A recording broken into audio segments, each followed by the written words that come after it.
Yay! We've made it to the home stretch. How could you improve, enhance, or develop the activity if you were going to run it again? What would you do again? What wouldn't you do again? And what would you add to it to make it a more effective or a more engaging activity? Or do you need to tweak it because the children will want to repeat this activity, but you want to be able to expand their knowledge within this activity?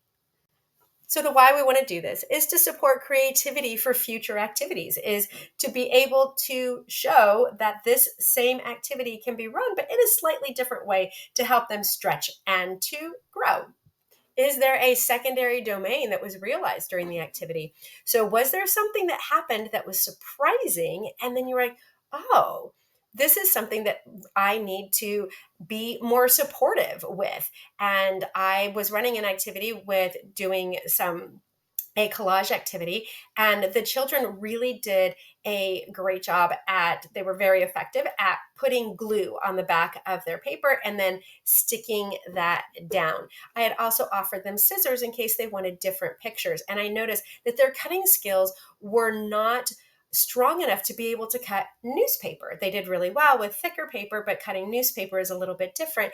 And so then I knew I needed to create another activity that was on the cutting aspect of thinner pieces of paper, or do that as a separate activity and have all those pictures available for the children to then use in the collage work, or just run it again and just be more mindful that providing a little bit more one-on-one support for those children who are struggling with cutting newspaper. And did the children go in an unexpected direction? Did they just go really off the rails, and following their creativity and following their love and following their passions is a better way of teaching? It makes it easier for you and more enjoyable for the child.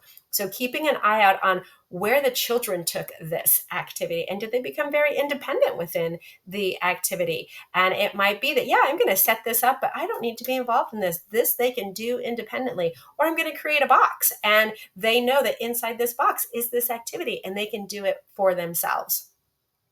Okay, so here are some examples on giving some self feedback, remembering that activities that run smoothly and do not challenge children are not always the best activities. Enhancement might be different, or more materials, a better opening, or ideas for the child to lead these extensions. So, what we had from the yoga one was introducing softer transitions between the tracks to prevent startling, and use lighter scarves that are easier for smaller hands to grasp. So when talking about this transition, this is a very excellent example of what you would want to change in the future and what was not so effective. But what could have been included in here was how to soften those transitions. You could know the music well enough to be able to lower the volume and then bring it back up for the next track. So that is an information that could have been included in this. How would you improve the activity? All right. With the yoga one, she had a lot of really good ideas, adding sensory elements to deepen their engagement. And incorporating props to support their movement, expanding the storytelling elements. So instead of going just for the poses, she's talking about here of being able to take the story and tell it a little bit slower to allow children to transition in those, and adding documentation additions with photographs that show the children in pictures what their body shape could possibly be doing when she's talking about a particular pose.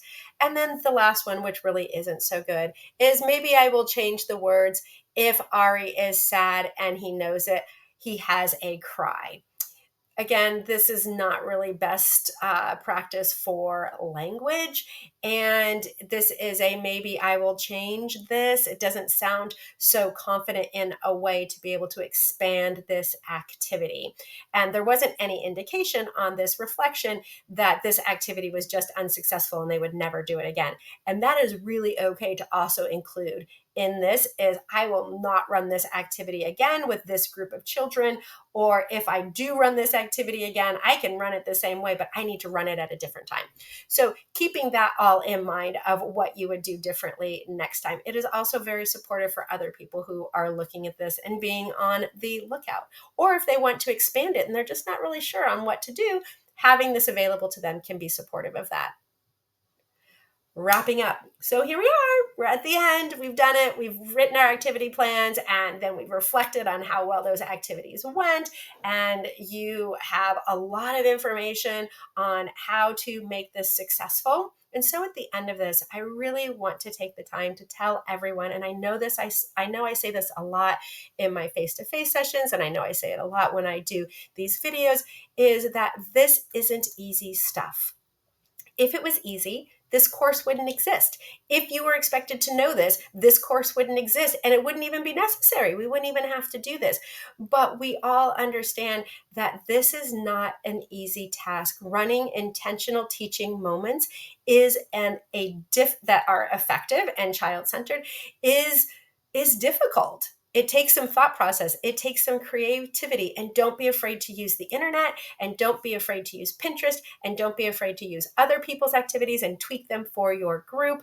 All of those things are a part of creating your own toolbox to having great intentional teaching, and reflecting on those activities is vital to growing as an early years practitioner. I hope you really enjoyed this section, and I look forward to hearing all about the activities you've run and how they've gone, and how this idea of a reflective practice has supported you in changing things.